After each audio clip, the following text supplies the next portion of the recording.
Let's bring in Rob Geist Pinfold. He's a lecturer in international security at King's College London. He joins us live now from the British capital. Rob, you heard Rasul there say that the Iranians are not confirming that they were responsible for these attempted strikes on the United Arab Emirates. I wonder, though, why you think the UAE would be a target, perhaps, for the Iranians.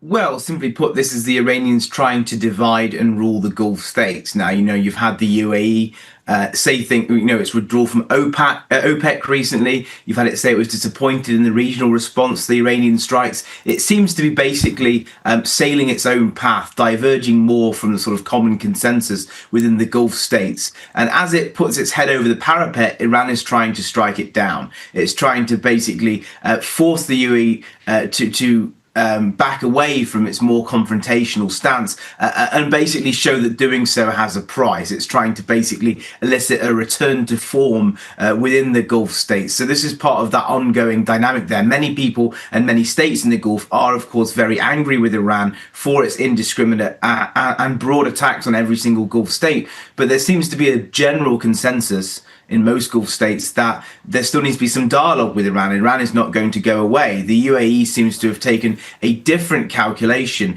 in projecting a much more confrontational stance. And Iran is, simply put, trying to show it that doing so carries a high price.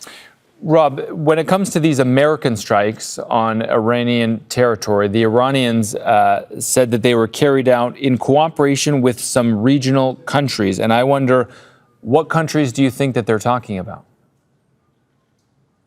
Well, we simply don't know, is the bottom line here, and I wouldn't want to rush to speculate too quickly.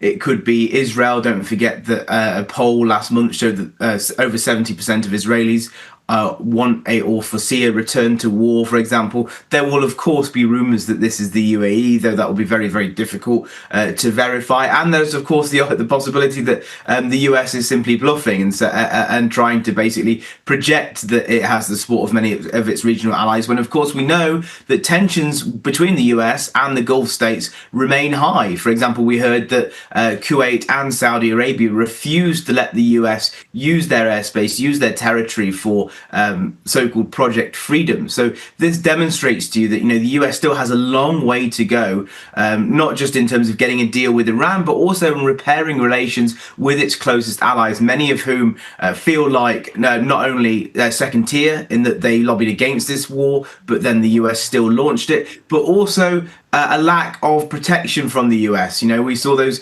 recent attacks against the UAE, and there was a fear in the Gulf that the US is going to not respond, to basically just go down the route of talks and pretend these things never happened. So that could be a dynamic affecting the US decision to respond now. A need to cultivate and repair its relationships with the Gulf nations and show them that it is not going anywhere, and to try and project a image that it has their back, regardless of how this conflict escalates or continues. But just dealing with the more immediate issue, which is that 24 hours ago, we were talking about a potential deal on the table between the Iranians and the Americans, or at least a one-page memo of what they might agree on in the interim.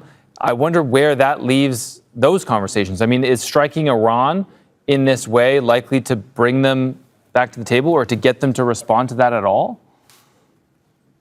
Well, this is just classic Trump, where we can go from one extreme to the other basically overnight and often via social media forums. If you remember the talks with North Korea, where he promised fire and fury, and then the next day, well, not the next day, but very, very soon afterwards, sat down with the North Koreans, breaking decades of precedents of US diplomacy. We heard him say that a civilization will die tonight, threatening Iran with basically what amount to crimes against humanity, before coming to a ceasefire and a deal with Iran the very, very next day, as when that ceasefire, when push came to shove. So this is Trump being Trump, basically. We can go from one extreme to the other. We shouldn't try and read too much into each tweet or true social post, or indeed the current eye of the storm. We can go from one end to another. We can go from being on the cusp of a deal to looking like the ceasefire is breaking down, as we are at the moment. The optimistic take on this is that we can go from this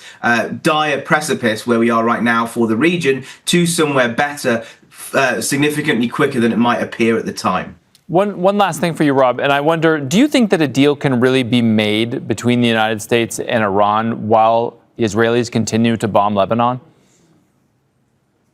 Well, this is very much an open question. Now, theoretically, there's a ceasefire in Lebanon, right? But that ceasefire is very much under strain. We've seen Hezbollah test that ceasefire. We've seen Israel test that ceasefire from day one by killing over 300 people the day it came into effect. So the Lebanon dimension is a complicated one, but from what we're hearing at the moment, it seems to be that that's been pushed to the side for the time being. The US and Iran seem focused on the Strait of Hormuz and the Iranian nuclear program. Lebanon is clearly a curveball, and any escalation in Lebanon will likely lead to Iran to escalate and potentially scupper any developing deal. So it needs to be part of a broader package, because this is obviously not just about the Iran-Israel-US war that we saw recently. This is about the war last year between Israel, the US, and Iran. This is about Israel's actions in Gaza and Lebanon and elsewhere. So this is the region is finding itself in a broader conflagration that began